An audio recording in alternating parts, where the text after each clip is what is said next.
The Travelling Musicians.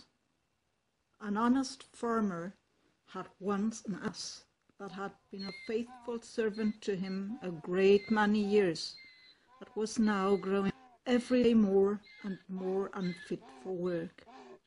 His master therefore was tired of keeping him and began to think of putting an end to him. But the ass, who saw that some mischief was in the wind, took himself slyly off and began his journey towards a great city. "For there," thought he, "I may turn musician." After he had travelled a little while, he spied a dog lying by the roadside and panting as if he were tired. "What makes you pant so, my friend?" said the ass. "Alas," said the dog, "my master was going to knock me on the head because I am old and weak and can no longer make myself useful to him in hunting. So I ran away. But what can I do to earn my livelihood?" "Hark ye," said the ass, "I am going to the great city to turn musician. Suppose you go with me and try what you can do the same way." The dog said he was willing, and they jogged on together.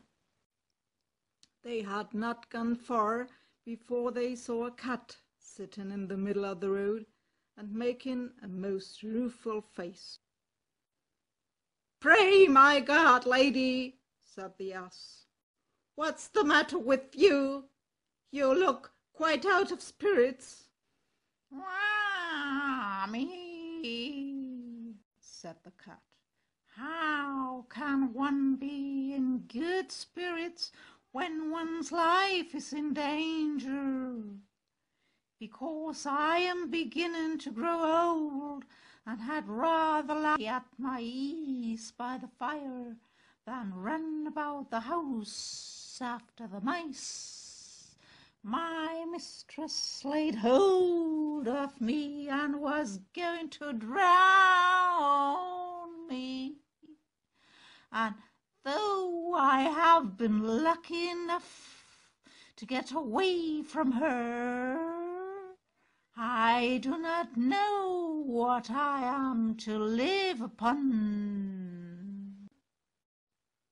"Oh," said the ass, "by all the means go with us to the great city. You are a good night singer and may make out your fortune as a musician." The cat was pleased with the thought and joined the party. Soon afterwards, as they were passing by a farmyard, they saw a cock perched upon a gate and screaming out with all his might and main.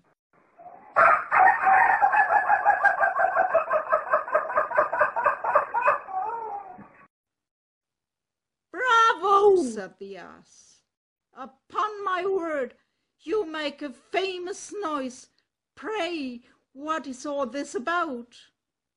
"Why," said the cock, "I was just now saying that we should have fine weather for our washing day, and yet my mistress and the cook don't thank me for my pains, but threaten to cut off my head tomorrow and make broth of me for the guests that are coming on Sunday. Heaven forbid!"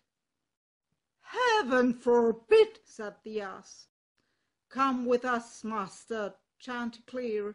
It will be better at any rate than staying here to have your head cut off.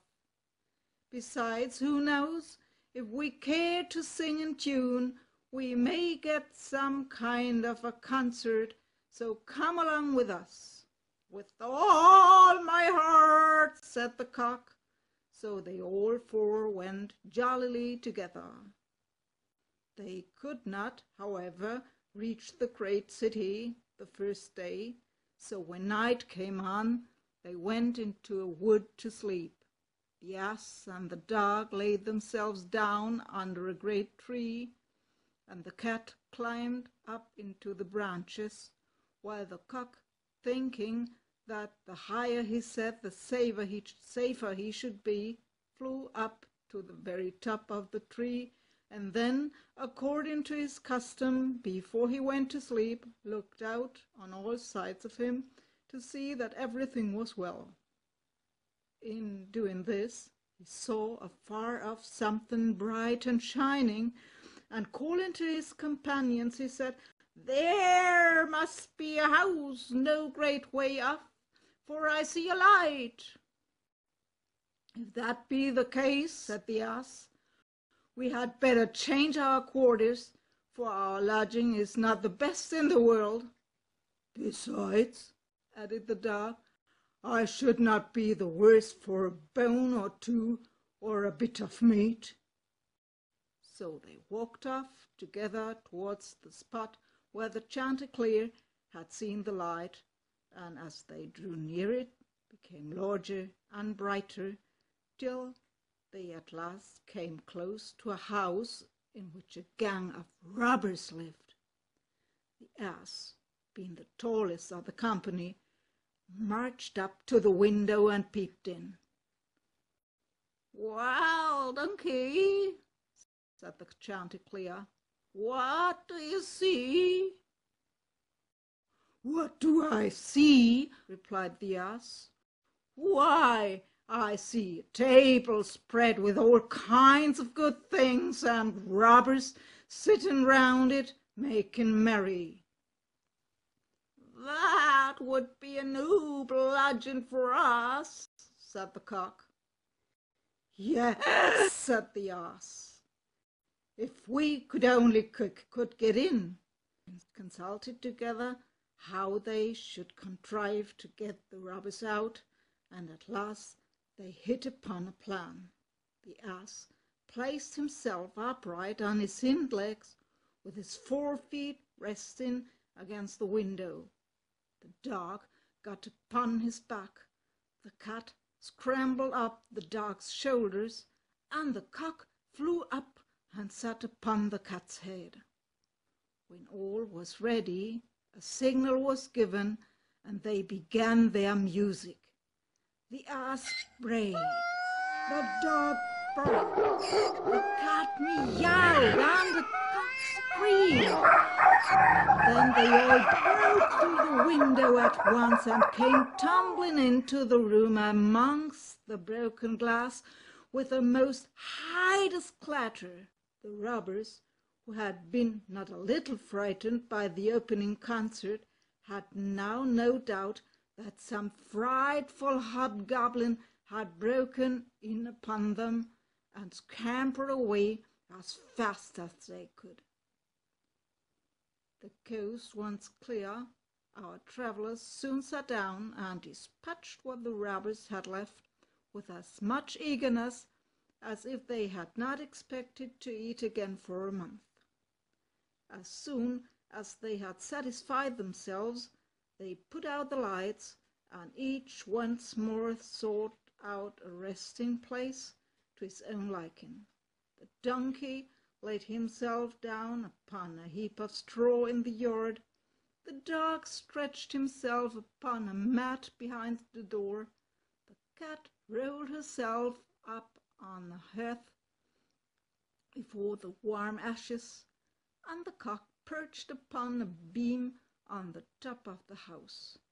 And, as they were all rather tired with their journey, they soon fell asleep.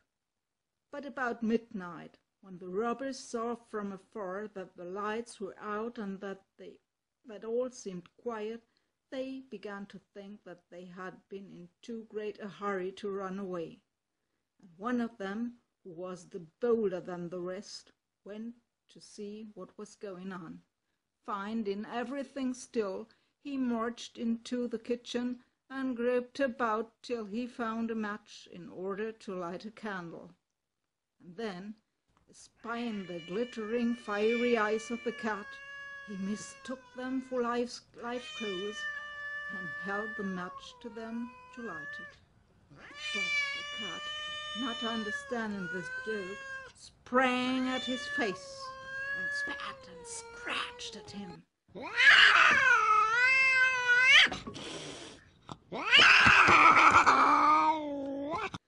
This frightened him dreadfully, and away he ran to the back door. But there the dog jumped up and bit him in the leg.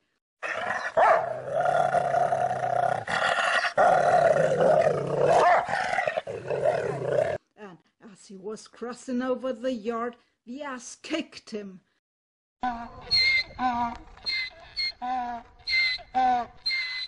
And the cock, who had been awakened by the noise, crowed with all his might.